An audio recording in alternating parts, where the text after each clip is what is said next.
Welcome to the Aggie Pride Podcast. Coming to you all week as UC Davis gets set for its first ever ESPN home football game.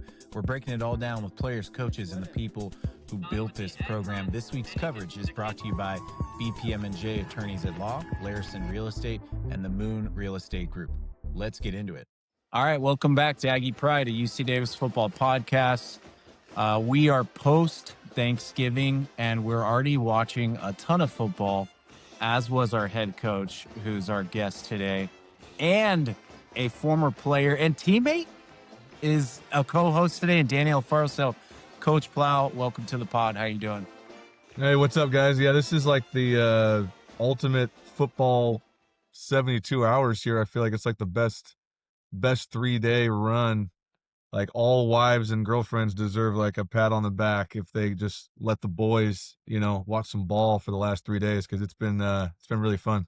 And especially with you guys having the bye, earning the top 8 seed, like that gave us free reins to kind of feel like we were, at least in our little sphere, like off the clock. Like watching the game this morning, we'll get into the Rhode Island Central Connecticut State game, was so awesome just to kind of like be reclining a little bit and like not crazy stressed, but just watching it as fans, as spectators. I know from your vantage point as a scout, but I will toss it to, we call him the people's quarterback, Coach. I don't know. It's just like a nickname that stuck. So Danny, get this thing rolling with Coach. Yeah, Tim, I know you got to watch a lot of tape and it's a busy weekend, but with getting the bye and the 8 seed, which was a surprise, so maybe touch on how you felt about that or your thoughts on that. But how was your Thanksgiving with the fam, and for the players, it was probably good for them to get home or get out. So just touch on Thanksgiving as a whole and getting the bye and how important that is. Hi, this is Scott Judson from Bold, Polisner, Maddow, Nelson, and Judson. As the team prepares for Rhode Island, we want to remind you, get your estate planning done, get your trust, your wills, your powers of attorney all set. You never know what's going to happen. Please feel free to reach out if you have any estate planning questions, any civil litigation questions, or any elder law questions. We'll be happy to help you in Walnut Creek or Sacramento. But with that, we'll say, Go Ags!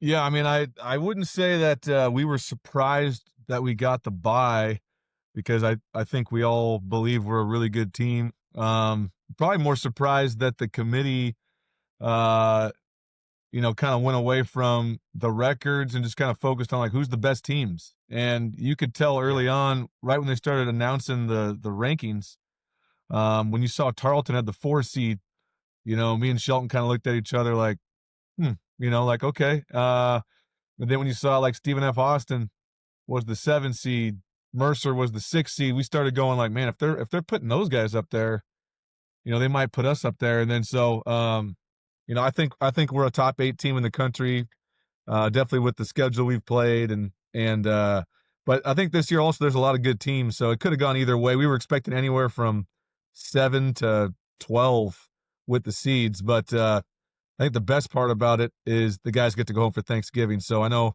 most of our guys got to go home, see their families. Some of our guys stayed in town.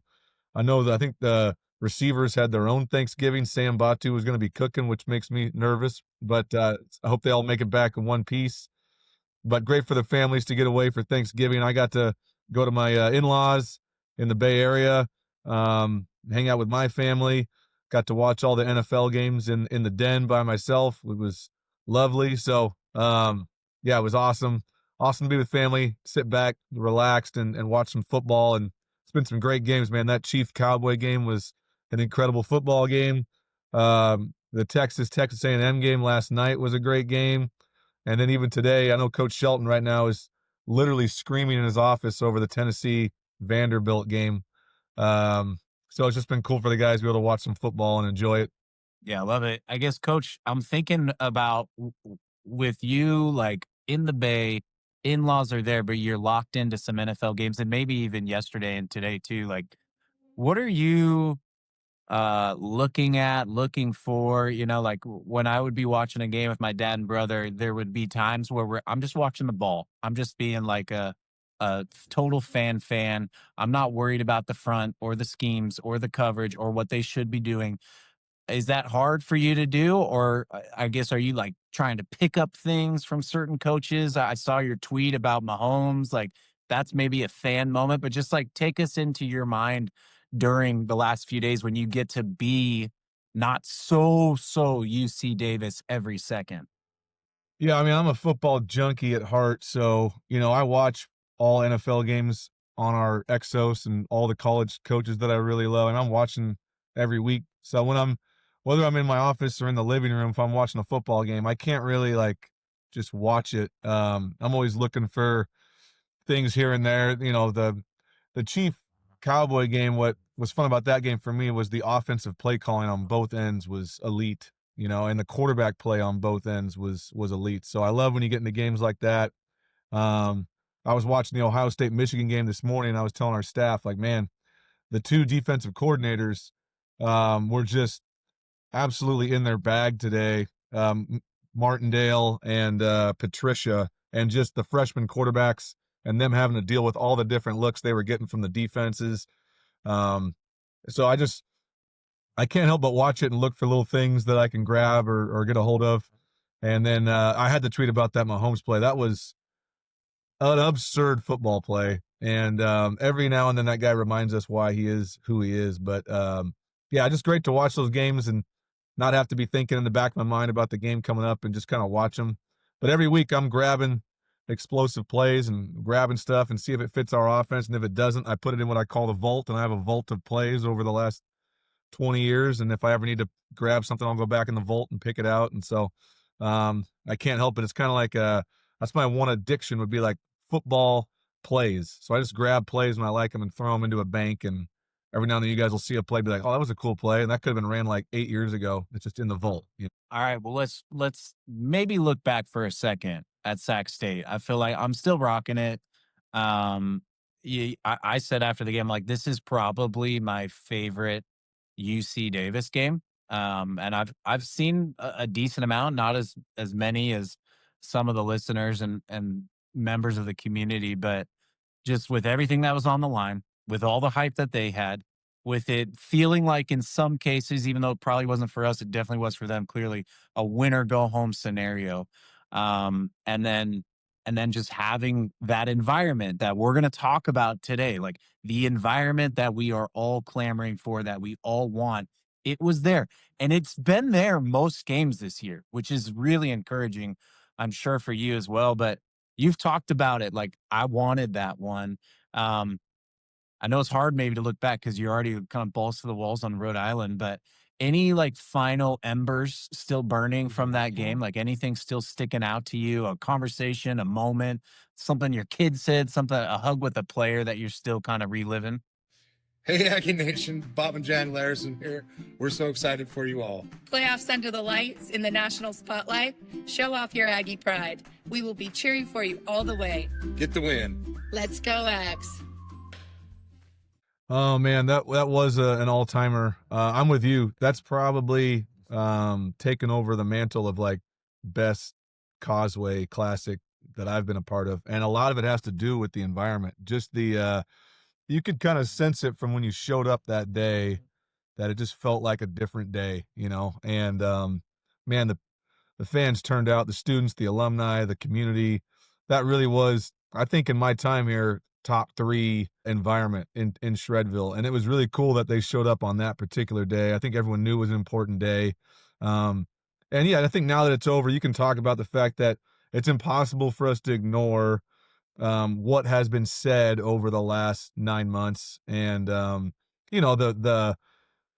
the way that things are done over there, and how different that is from the way we do things here. And it just felt like an opportunity for us to stand up for ourselves, stand up for UC Davis and what we believe in, and it was important. I know I was fully transparent how important it was to me, but it was important to me because how much I care about Davis, and I felt like that's probably the last time we're going to play them, and I don't want our lasting image to be, hey, they did it their way and they beat us. I want it to be, no, we do it the right way, and let us show you why. And so I think it was all that tied together.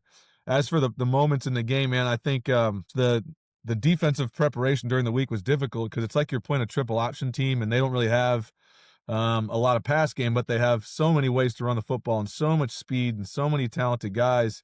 I thought that Matt Coombs and his staff did a couple brilliant things for the football nerds out there, but number 13, their receiver, is a really dynamic speed guy that can really hurt teams. We did a great job in coverage to make sure that guy really didn't do anything. I think he caught one pass the whole game, and we really frustrated him, and they couldn't really get him the ball. And then they have 65 rush attempts for 300 yards, but, it's like barely 5 yards a carry. They're going to repeat a lot of plays. So you would see, like, we got beat on a play. Matt would quickly get it fixed with the staff. They wouldn't beat us on it again. And then late in the game, just the different calls we got to, just the effort of Tico, Rachina, Sievers, Jaden Stanley, the tackling at the end of the game. I just think the defensive ability there late to get him in a 4th and long. They got to get a pass scenario. It's incomplete. Ty Richardson's all over it. They're trying to throw it to number 13 again. That was really cool. Offensively, man, I was really proud of Caden. I thought it was Caden's best football game because of his decision-making and taking the underneath throws. He took a lot of checkdowns on some big play-action shots where he's gotten in trouble this year where he just can't help it. He throws it, he forces it, but he's checking the ball down to Mitch, checking down to Ian, checks down to the back, and then waits for the right time and then makes just a beautiful throw to Mr. Reliable there, Sam, who just continues to kind of ascend into one of the great Aggie players. And what a great moment for Sam. His dad, that's the first game that Sam Batu's dad has seen live and in person. Wow. And so just the vibe that he has that his dad's watching him, that was really cool. I think the moment with Mitch Dixon and Jaden, I didn't know they had grabbed the trophy. I'm just kind of walking around the field, just kind of in just joy, and they both run the trophy up to me and give me a big hug. And, I feel very connected to Mitch, and having that moment with Mitch for the rest of our lives, just that picture with him and I together with that trophy, I'll probably remember that forever. That's a really prized moment for me. So just really, really cool things. And all the alumni after the game and hugging guys, and they got one of the T-shirts. Someone gave me one of the shirts, and just the whole vibe of that and what it meant for UC Davis. I just thought it was all in all, man, one of the best days in my Aggie, all those 18, 19 years or whatever. It's just a really cool moment. So was very proud of the team, proud of the staff, proud of the community, proud of the students, proud of our administration. Just kind of an all-out win for Aggie football, I felt like. Yeah. Yeah, there was, there can be a lot of angst, like we've said, about like, man, things should be a certain way. And it felt like a culmination of so much. And yet, like, even from some of the interactions with guys on the team, like, does feel like there's a lot of confidence that there's a run in this team, even with the side of the bracket that we're on. We know it's one game at a time, but a couple things that stood out. Yeah, Ernest Campbell was scary, especially watching some of their games throughout the year. The A&M 4-star transfer, tiny dude, but blazer. And I remember saying that like third quarter, I'm like, this dude had one catch like over the middle on a third down. Like, we've totally cut off the big play, the play action, and then that guy gets you for an explosive. Didn't happen. You talked about Caden being 80%. And then the thing that stood out in your post-game press conference was when you said he had 0 rushing yards or something like that. And Yeah. I think as media, and I even heard Sam Herder talking about it on his pod this week, he was like, oh, Pinnick, I think Pinnick, he could give North Dakota, they're already looking ahead. Oh, maybe he gives North Dakota some problems with his legs. I've said that. I think it's like a thought for even fans, like, oh, you got an athletic quarterback. If the play breaks down, he can do something. Maybe you get an upset. And it's like, to hear you say, no, he was 24 of 30. He didn't run the ball. He got rid of it on time. Like, he did what he needed to do to excel the offense is really, really interesting. Danny is back. And Danny, you can think about your next question while I ask Coach about the bye week and about a big storyline of the team all year, which is health. There are certain big name players, maybe their last name rhymes with Ronners, that are not probably going to play this week. Is there anyone else who you feel like, hey, this was really helpful for them? Even guys who might be banged up, or just talk about overall, like, what the bye week does for a team that's been, bruising it for 13, 14 weeks. What's up, guys? Jason Moon here with Keller Williams Realty East Bay. Hey, let's go Aggies. Let's beat the Rams. And if you have any residential real estate needs from the East Bay to greater Sacramento, I'd love to be a resource for you on and off the field. Go Aggies. Yeah. Unfortunately, we're not going to get anybody back probably the rest of the year. I mean, all the guys that are out, but I kind of go back to what you were saying. It's really more about, we've been really playing with about 50 guys for the last 6 weeks. And you just can't play the whole year with 50 guys, And so for them to get a week off this late is big. Just, I think, for them to just kind of get their legs back and get their bearings back. I mean, they kind of went through a little run there. They had to go. They lose to Idaho State, which was just a gut-wrenching loss. They go to Idaho, they bounce back, figure out a way to beat a good Idaho team. They go up to Bozeman in an electric game, fight their butt off and lose. Come home, emotional game, find a way to beat Sac State. For them to get a week off here, I think is going to allow them just to take a deep breath. I agree with what you said about the run. These older guys, a lot of these guys are just super motivated. I think they want to keep playing together. And so I think any opportunity to keep playing. A lot of these guys, some of the transfer guys, never been to the playoffs, right? So I think they're really excited about that. So I think these guys have an added definitely motivation, but they also know every game is going to be such a difficult opponent that you got to play your best football. So you can't really be thinking ahead. But I think they're just excited to have at least one more game together, right? And if they can earn another game, great. But I think for them, they wanted to keep playing. I think for the program, I know a couple of the older guys told me it was important for them not to be 7-5, not to be 6-6, not to be 8-4, but to be 6-2 in conference, get a bye again. So back-to-back years, we're a top 8 seed, and we're continuing to show that our program is in a place where we're going to constantly be at that spot every year. That was really important to them. And so I think they kind of felt like they sustained that, maintained it, honored the guys from last year, and now they're back, and hopefully they can make a run at this thing and play some good football when it's needed. So I think we're not getting anybody back, unfortunately, but I think those 50-plus guys needed that week, and hopefully that rejuvenates them and gets them to play their best football. Yeah, and you just touched on it. Like you've said all year, Tim, that you guys haven't played your best game yet, and you're still looking for that elusive, like, top-notch quality across all 3 phases. And so what would it take for you to feel like, hey, we come out next Saturday and have played the best game of the season? And how does Rhode Island's, offense or defense challenge you or set up for you guys to be able to play your best game of the season so far?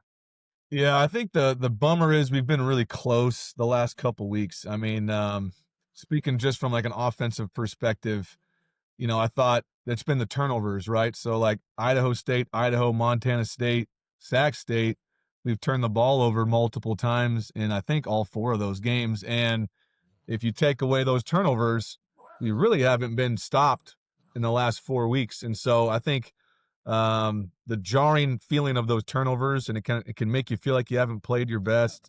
And we got to do a better job taking care of the football. But man, we're getting close. We're being efficient in the run game. We were top 3 in the conference in rushing this year. What a huge improvement. And Mike Cody deserves a big, pat on the back for that. But we went from one of the worst rushing teams a year ago to one of the best rushing teams this year. I think that's huge improvement. Caden is getting way more comfortable.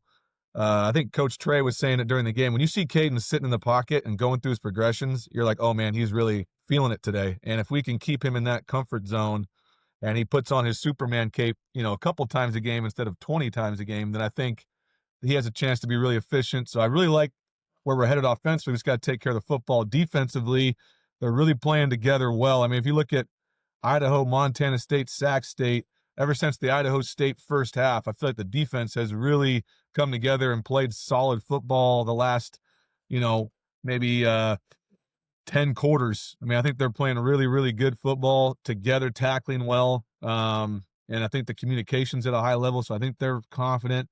And then, special teams wise, I think it's, Hunter, been a little bit of a slump, missing some kicks. Hopefully that week off helps him. We've been protecting the punter better. Our kickoff team has been much improved. So I feel like there's some good trends, but we just got to, got to make all our field goals, right? We can't turn the ball over on offense. We can't have a breakdown defensively and give up one explosive play. Those are kind of the things that's stopping us from playing a complete game right now. When you look at Rhode Island, a team that's had a 10-2 record coming into the playoffs. I was on the coaches poll this year for the Big Sky, so I was voting every week. So I got to I would watch all the teams to make sure I could do a good job voting. So was familiar with Rhode Island all year. I had them in the top 10 pretty much all year. Really good quarterback play. Saw today in the playoff game. That guy can extend plays. They got a good group of wide receivers and talented skill guys around him. The defense is super physical, plays really sound. They got a good pressure package to keep you honest, and they're solid on special teams. So I think they're for sure, a top 10 football team, kind of have been all year. And so it's going to be a tough game. But every game in the playoffs at this point, it's going to be a good football team. You got to play your best football. And but what a great opportunity for us to play at home and have them traveling out here. Because if it was flipped, obviously the advantage would be on their end. That's a cross-country trip. So we got to take advantage of that bye week. We always want to play our best football after bye weeks, and that's been a staple of us since I've gotten here, and hopefully we can continue that against them. Hey, real quick on Caden, I know over your career you've preached getting the ball out fast, right? That's one of your mantras is make your reads and ball out quick. And with him, he's so dynamic, and you've mentioned sometimes he makes you pull your hair out, and you guys get into it. But, we turn around and we see he's 80+% or 26 of 29 and 300 yards and 4 touchdowns. And it's I know you see stuff that we don't, and you have feedback for him to continue to improve. So how have you tried to give him feedback on when to get it out fast, and then when for him to go make plays with his athleticism? I think the hard part for him is he's able to do things that other guys can't do. So it's almost like you're telling him not to do something that he's having success doing, right? And so that's hard for a guy to learn. It's hard for him to, well, why wouldn't I do this? I just got a gain of 15 yards. Yeah, I understand that, but those things are going to add up over time. I think the Montana State game is a great example of that. Was such a huge environment, and it was a lot and very intense, and it was happening kind of too fast for him, right? So he'd see something that wasn't there, boom, he'd take off and he'd run, and he'd usually get a good gain out of it or something, right? But if you look at the games all year, I guess the way I would explain it is there's probably 4 to 5 plays every game this season, except Sac State. That's why I think it's his best game, but pretty much 4 to 5 plays every week where he doesn't throw a touchdown. He just doesn't go through his progression at the right time, or he misses it and doesn't throw a touchdown. It's there. He doesn't see it for whatever reason, takes off and runs. Maybe he gets a gain of 10, but he could have thrown a touchdown pass, right? And then there's 4 or 5 plays a game where he runs for a touchdown or scrambles around and throws a touchdown where we would have had no gain on the play, but now we have a touchdown, right? And so the balance of what a great play by him. He's basically carrying us to get that done.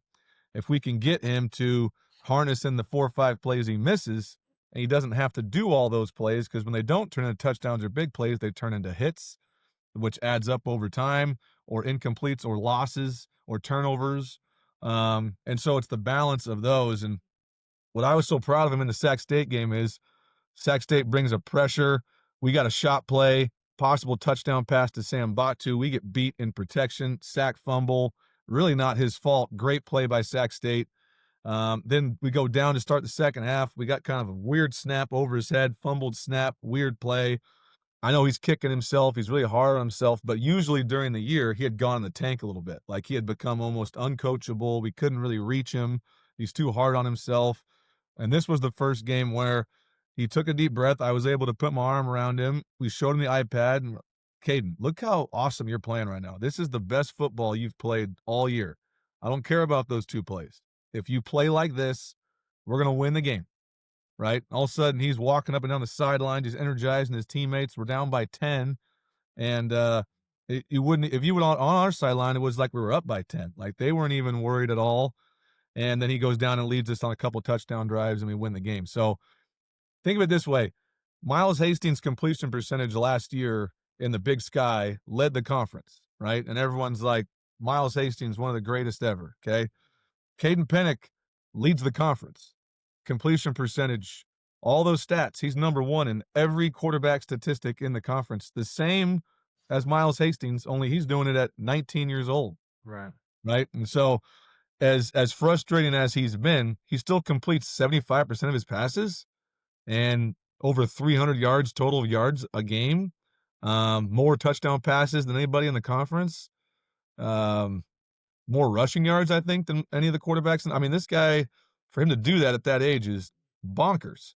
And yet he still has so much growth to be, which has to excite you if you're an Aggie fan. Like, man, when this guy, if he plays like he played against Sac State for a 12, 15 game run, that's the team that wins the national championship, right? And he's got that ability if he can put a run like that together, which is super exciting for us to be able to coach him and be around him, because I think he really wants that, you know. And now that he's felt it, normally what happens, that was a big step, I think, for him.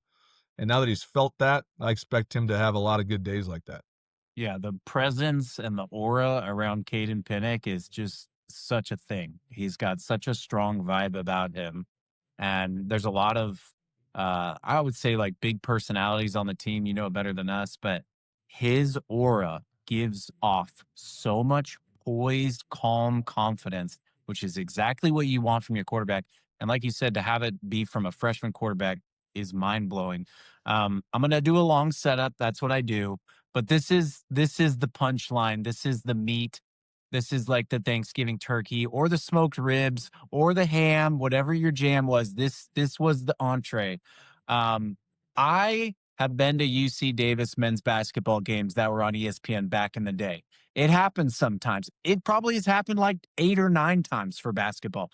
We have watched Right. UC Davis football on the old school Pac-12 network, on the Big Ten network now, on ESPN or ESPN2 when we were away. We've seen those experiences and we've been really excited for it. I have never been to or watched a UC Davis football game at home that was on ESPN or ESPN2. And so for the first time in the history, this is actually happening. We were disappointed with 6,800 people against Illinois State last year, and we trounced them on our way to the quarterfinals in your first season as a head coach. But this is actually happening. And when it started rumbling the last couple of days, like, I was losing my mind excited, because our students and our community has been rising to the occasion, and yet we've never had this occasion. And so what does it mean for you? I mean, your second year, it's now the 4th national televised game of the season. For it to be a home game, for it to be a playoff game against another top 10 school, like, talk about the fact that we're getting this national exposure through ESPN2 this upcoming weekend.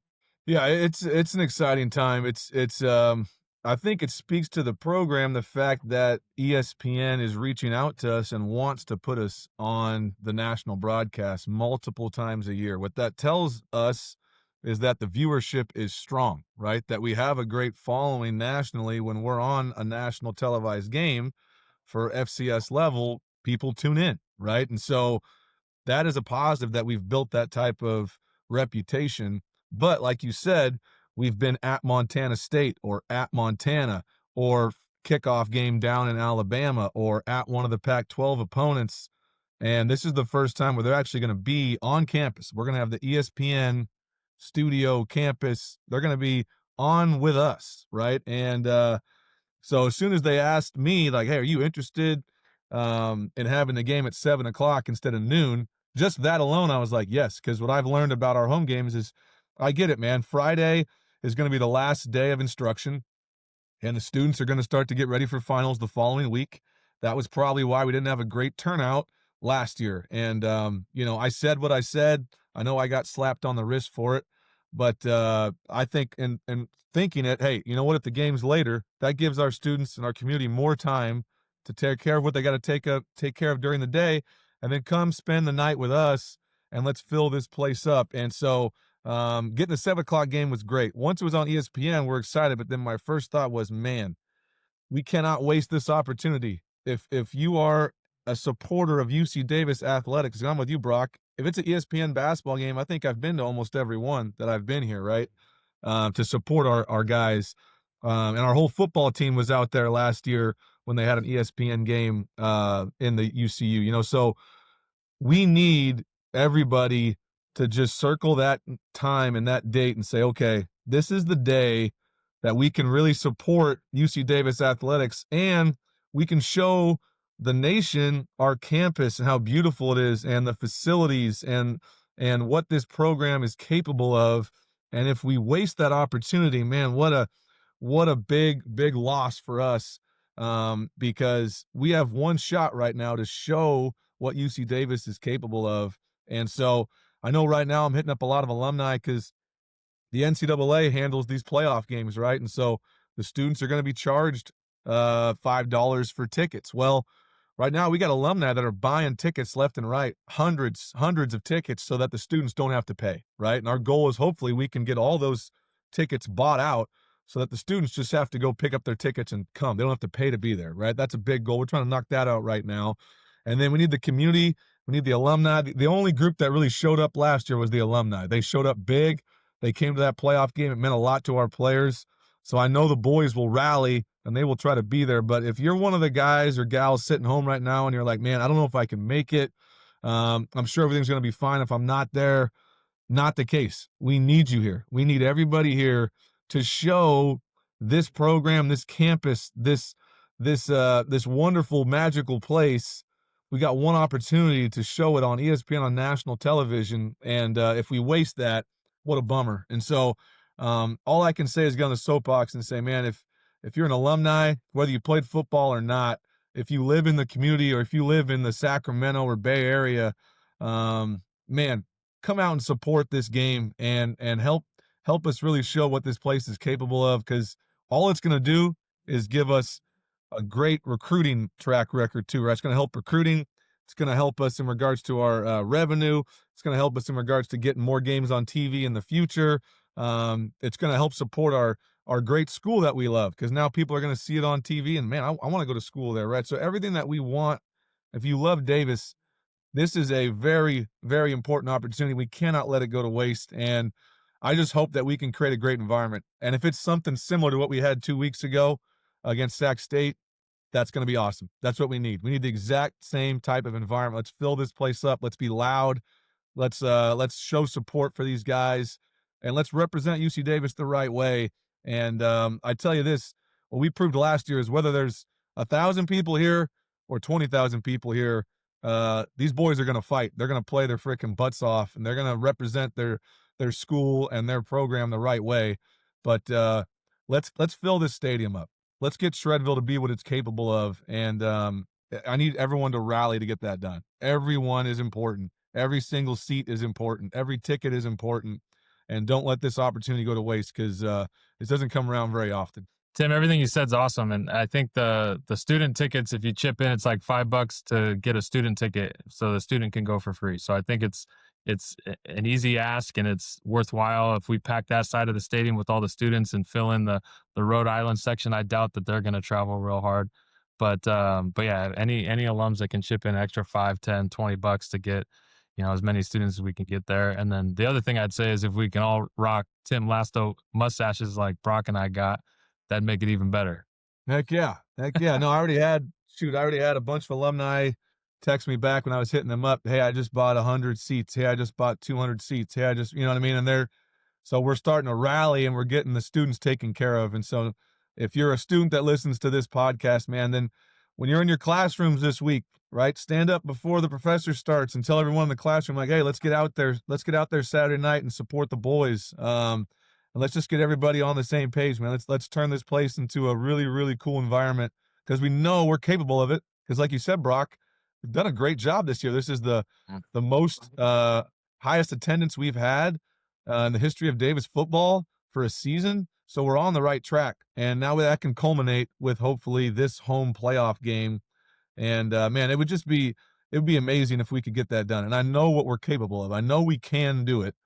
And so I'm expecting the Aggie Pride to rally and for us to be there in full force. And it's going to be awesome. It's going to be a great moment for UC Davis athletics and UC Davis as a whole.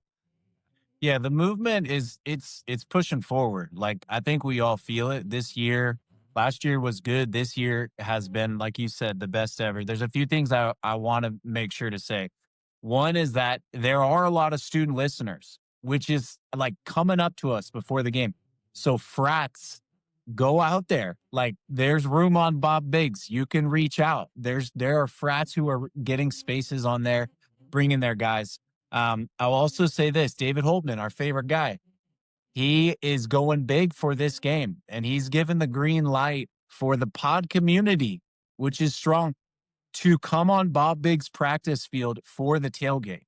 So don't just buy the tickets, which I believe the school's email marketing is already marketing the student tickets as free. So there's enough people who've already stepped up to the plate for this to be a free game for students. They went with the email marketing saying that. It sounds like there could be need for more though. And then lastly, like it's a 7 o'clock kickoff. So hire the freaking babysitter and make it a date night if you got kids. There's a pros to the late night. Like a couple people are like, I can't bring my kids. Good. Get the babysitter and go to the game because you're still needed.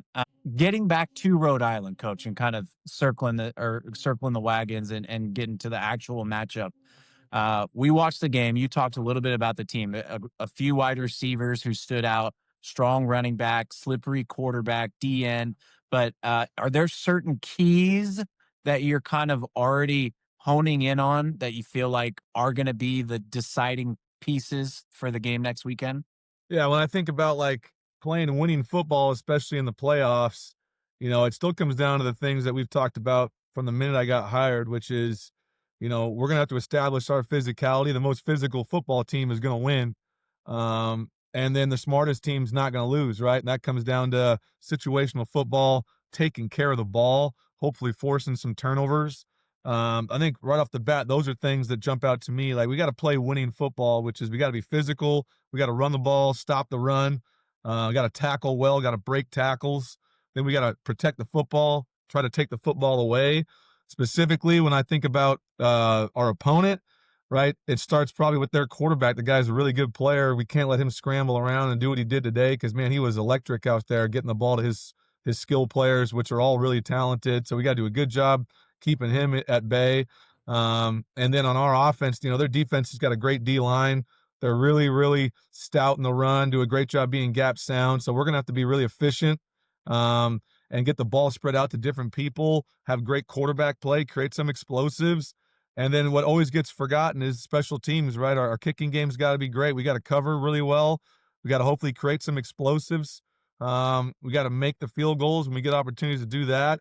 So I think, winning football in the playoffs, it sounds cliche, but you got to do all the things that you've preached for 2 years. That's the only way you're going to win playoff games is you got to do those things the right way. And think about the 2 playoff games we had last year. The first game we had was one of the better games we played all year.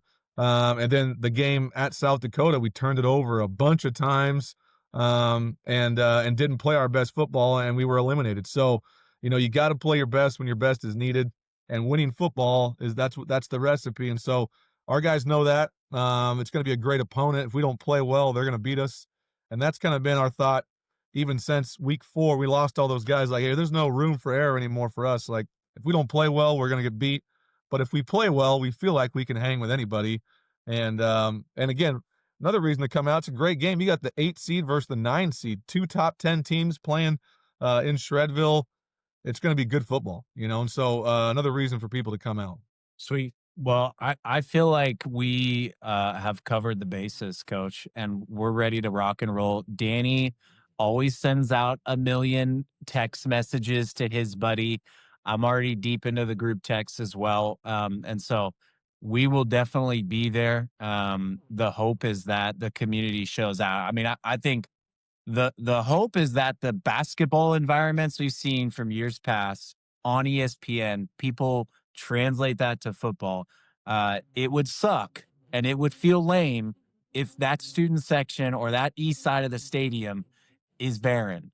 And so there's some work to do because even like logistically, normally the away fans have a decent chunk. Like Danny said, like let's eat into that section. We have the band and all that. But let's make sure that this is a good representation for the school, that it's filled. We can do it. There's not much else to do this Saturday night, folks. Like, get out to Shredville. It's a hella entertaining team. These guys deserve it, and it's going to be a better use of your time than anything. You can mow the lawn, you can study some other time of the day. So, Coach, any final word or final thoughts from you before we send you back on your way to the film room? No, I just appreciate you guys as always, man, for letting me come on. I just wanted to be able to pump up the game once we figured out it was an ESPN game, man. And just I'm a UC Davis student too, man. I'm a graduate, and I know what it's like to prepare for finals. And I know I got in trouble last year for saying I was disappointed, but the reason I was disappointed was, um, I've been there, right? I know what it's like, and I know there's 3 hours on a Saturday where we can get out there and be a part of this. And I think the game being later should give everybody plenty of time to get their ducks in a row and just come spend 3 hours with us on a Saturday night and support this great team, support this staff. Our administration's working their butt off, and I'm really proud of what you said earlier, that the school's already saying, hey, students, you can come for free. We're going to take care of this for you. So I feel like, man, everything's pointing in the right direction. Our guys are really motivated, and this is a great opportunity. Let's show the nation why UC Davis is one of the premier universities in the world, not just athletically, but academically. Great campus, great community. Let's really show off what we all know to be true, which is this is one of the most special places in the country. And I want to see everybody there 7 o'clock Saturday night. Let's light Shredville on fire, man. Let's make it one of the best nights that we've had. And this, what I can tell you is you guys take the time to come out. This football team is going to be ready to go. They're going to be playing their best for this community, for the alumni, and for the students to hopefully put on a good show for everybody at home. So let's make it a memorable night. And it's a special opportunity to take advantage of it. Yeah, love it. Absolutely, Thanks Coach. for And joining, the Coach. only thing I'll add is just that I know all the guys I talk to and all the alums I run into, we're so proud of you and the staff and the team. And just know that we're all behind you. There's an army of Aggies in your corner, and we're going to be there Saturday to root you on. And, I'm so fired up. Let's go get them. Yeah, I mean, specifically to the alumni, I bumped into a bunch of former teammates after the Sac State game, and when I have a chance to see whether it's guys I played with or guys that played before me or guys I've coached, you know, I do this for you, right? I do this for the alumni. I mean, this is why my wife and I have made the sacrifices that we've made is to try to make our alumni proud of the program that we love so dearly. So it means the most to me when I see those guys after games and I see the smiles on their face. And when I hear that, like from you, Dan, and from Brock and from everybody, how proud you guys are of what we're doing, that's the added juice I need to keep going. Cause I just, that means the most to me. I want to make a program that all the alumni are proud of, the guys that played here, the guys that played at Toomey, that wore the grays, that didn't get a chance to play on ESPN, right? I want those guys to be proud of the product that they see every Saturday. And so when I get those text messages or when I get those hugs after games, those do mean the most, just so everybody knows. It's, we have a saying right now, this team always says it's for the boys. And that's what I feel like. It's for the boys. It's for all the boys that played and wore that gold helmet. And hopefully we represent it the right way for you guys. And if we keep getting back to the playoffs, man, if we keep getting bye weeks and top 8 seeds, and if we keep on sustaining this, it's going to take a lot of work, like we've said, but if we can rally it and keep it going and keep getting there, then one of these days we're going to figure out a way to get to that last game, and maybe this is the year. But we just got to keep sustaining this and keep the support coming, and know that if you guys keep rallying behind me, we're going to keep working our butt off to keep getting us there. And I still have that belief that one day we're going to figure out a way to get all the way there. And we have an opportunity to try to do it this year. So why not come out and rally with the boys? Absolutely. Yeah, love it. Well, thanks again for joining, Coach. This has been awesome. I know at times it probably feels like I can feel it from you, like, man, this is an uphill battle to get the support that we need, but that army is growing, and I think we all feel it. Like, the army is growing. Sometimes, it feels like it's a few workers, but there are more workers on board now. And so we're behind you guys. We're behind the staff and the players, and the community is too. So looking forward to seeing Davis show out as a community, as a university. And like Danny said, we're like most proud of having a product and people behind the team who we can be really proud of, like honorable human beings, exciting brand of football, tough-nosed football. It's like, if you're listening and you're on, like, why are you on the fence? Like, this team and this community has everything we need. So good luck the rest of the night. Have a great week of practice. Hope you get some moments with your fam. And we look forward to watching you and the team ball out next Saturday. Hey, I appreciate. I got one more thing. I was gonna say this. He's gonna Yeah. be embarrassed because he doesn't want a lot of pub. But I've met with a lot of players this past week, and obviously we know in college football nowadays, you never know in regards to transferring and money and how all this stuff plays out, and the odds of guys coming back and how that all works. And we've been really fortunate that some guys have come back when they didn't need to. But I think one guy that everyone's going to be excited to hear is coming back next season. He's already told me is Sam Batu Jr. is going to be returning for one more year with the Ags. And, I think for everyone in the community to understand how cool that is, this weekend was the Sac State game was his dad's first game in person to actually see his son play. And the first thing he said to his son was, this is where you need to be. Right. And if his family feels that and Sam feels that, and he could obviously go make a ton of money going and playing at other places. But just another great example of how special this place is. And so I want to make sure that the Aggie community knows that we're still working. Hopefully get some other guys coming back. They're going to have some decisions to be made. I know another guy is Grant Garrettson has already told us he's coming back for another year with Aggie football. Right. So some of the dominoes are starting to fall, but thought it was a cool moment for Sam. And we said, hey, let's do a video like we did for Keelan Doss when he came back. And no, I don't want a video. I don't want anything like that. But I thought it was important for you guys to know, and everyone that follows the podcast, that when you're watching Sam Batu light it up these next couple games, hopefully just know we're going to get one more run with number 8 next year, which we're all excited about. That's awesome. Just a bunch of Davis guys, huh, Tim? That's all it is, man. Bunch of Davis guys. We don't need anything else. Just give me a hot meal and a great place to practice and some great coaches and great community, great support, good football. All right, love it. Let's go. Let's beat the Rams.